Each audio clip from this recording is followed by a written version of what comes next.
Padre nuestro, tu Hijo unigénito Jesucristo, resucitado de entre los muertos, encomendó a sus discípulos el mandato de id y haced discípulos a todas las gentes.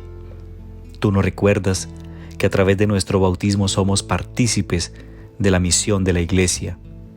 Por los dones de tu Santo Espíritu, concédenos la gracia de ser testigos del Evangelio, valientes y tenaces, para que la misión encomendada a la Iglesia, que aún está lejos de ser completada, pueda encontrar manifestaciones nuevas y eficaces que traigan vida y luz al mundo. Hoy es martes 27 de octubre y meditamos el Evangelio de San Lucas capítulo 13, versículo 18 al 21. Decía pues, ¿a qué es semejante el reino de Dios? ¿A qué lo compararé? Es semejante a un grano de mostaza que tomó un hombre y lo puso en su jardín y creció hasta hacerse árbol, y las aves del cielo anidaron en sus ramas. Dijo también, ¿a qué compararé el reino de Dios?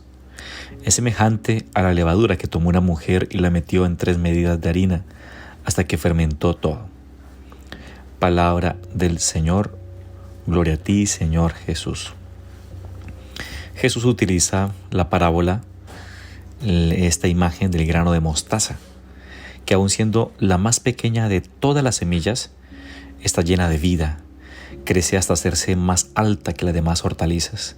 Y así es el reino de Dios, una realidad humanamente pequeña. Para entrar a formar parte de Él, pues es necesario ser pobres en el corazón, no confiar en las propias capacidades, sino en el poder del amor de Dios.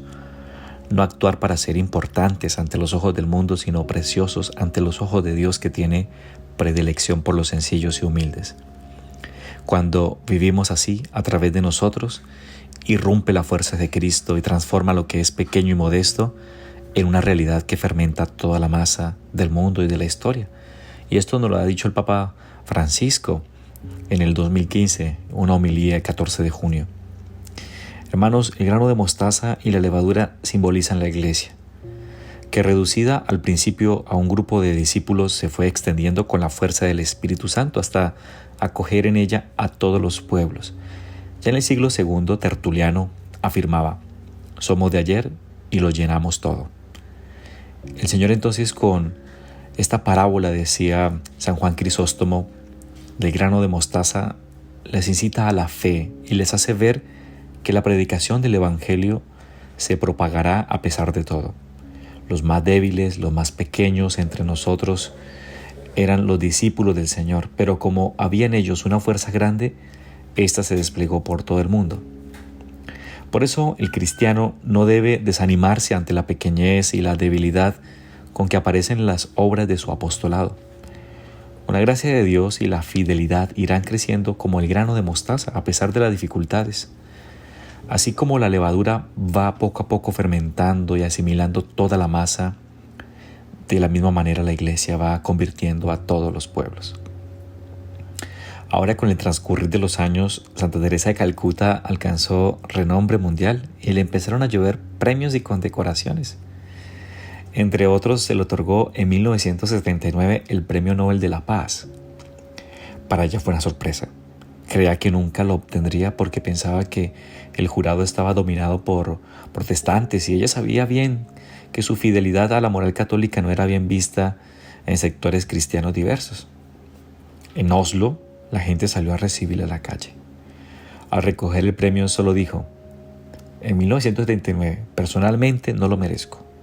Solo he procurado ser una gota de esperanza en un océano de sufrimiento, pero si esa gota no existiese, el mar la echaría en falta. Y consiguió convencer a los organizadores de la ceremonia del Nobel para que renunciasen a la celebración de la clásica recepción y le entregasen la suma ahorrada para los pobres. El bien que hizo la humanidad, aquella gota, fue inmenso. Es la santa de la caridad, que se ocupó de los pobres más pobres, de los moribundos, llevó el amor y el consuelo a los marginados y a los pequeños, a los que sufren, como desafío y fuente de inspiración para todos, especialmente para los cristianos. Fue llamada Ángel de la Caridad, la santa de los apestados, de los desamparados, de los más necesitados, el consuelo de los pobres, ¿Y cómo fue posible? Porque el Espíritu Santo actuaba dentro de ella como la levadura que es capaz de fermentar toda la harina.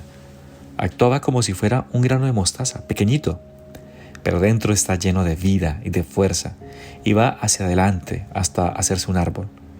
Es un ejemplo para nosotros, y es que el trato con el Espíritu Santo nos impulsa a encontrarnos con el otro, enciende en nosotros el fuego del amor, nos convierte en misioneros y misioneras del amor de Dios.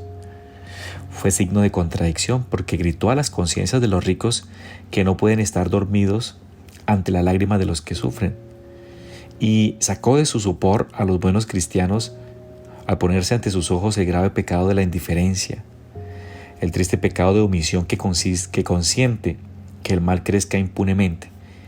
Con un grito silencioso, el ejemplo de humildad y de entrega puso en evidencia ante una sociedad consumista la urgente necesidad de vivir en solidaridad con los que sufren. Y era muy poca cosa. Santa Teresa, la Madre Teresa de Calcuta, era esto, un grano de mostaza. Finalmente, en esta meditación quiero terminar pensando en estos signos de paganización que se observan en la sociedad de nuestros días. Son bien patentes. Por ejemplo, se margina a Dios en la vida, y la ausencia de los valores morales ha favorecido el deterioro de la familia. Cada día más numerosas las familias rotas por el aumento progresivo de separaciones, de divorcios. Existe una sistemática exclusión de la natalidad con leyes que permiten ese abominable crimen. Y muchos ancianos padecen soledad, privados del calor del familiar, y para colmo de males se ha difundido una cultura de muerte contraria a la vida. Estamos en el mundo como cristianos y debemos ser levadura que transforme la sociedad donde vivimos, haciendo que Dios esté presente. Sí, hay que sanear las estructuras y las condiciones del mundo, de tal forma que todas ellas sean conformes con las normas de la justicia y favorezcan la práctica de la virtud. Y así irán desapareciendo esas costumbres que incitan al pecado. Para ello hemos de llevar a todos la luz del Evangelio, el calor de la caridad, la alegría de Cristo, y así seremos transformadores eficaces y radicales del mundo y constructores de la nueva civilización del amor, de la verdad, de la justicia que Cristo trajo al mundo como mensaje. Esta es la tarea que tenemos encomendada: anunciar a Cristo. En él se cumplen las promesas de Dios hechas a nosotros, proclamar la salvación que nos trajo, hablar de esa filiación divina destacando esa infinita misericordia de Dios y de la remisión de los pecados, fomentar la esperanza en la consecución de la herencia del cielo ofrecida a todos nosotros.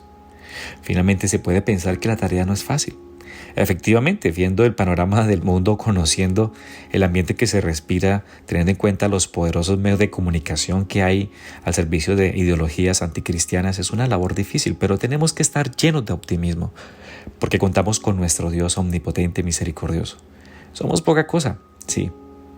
Somos ese pequeño granito de mostaza, pero como una piedra, como una pequeña piedra que cae sobre un estanque de aguas tranquilas, produce círculos concéntricos cada vez mayores. Así acudirá cuando cada uno de nosotros proclamemos la verdad de Cristo, pues seremos esa levadura que hace fermentar toda la masa. Ayúdanos a hacer que todos los pueblos puedan experimentar el amor salvífico y la misericordia de Jesucristo, Él que es Dios y vive y reina contigo en la unidad del Espíritu Santo, por los siglos de los siglos. Amén. Y que el Señor te bendiga con su infinito amor, el Padre, el Hijo y el Espíritu Santo. Que tengas una bendecida jornada.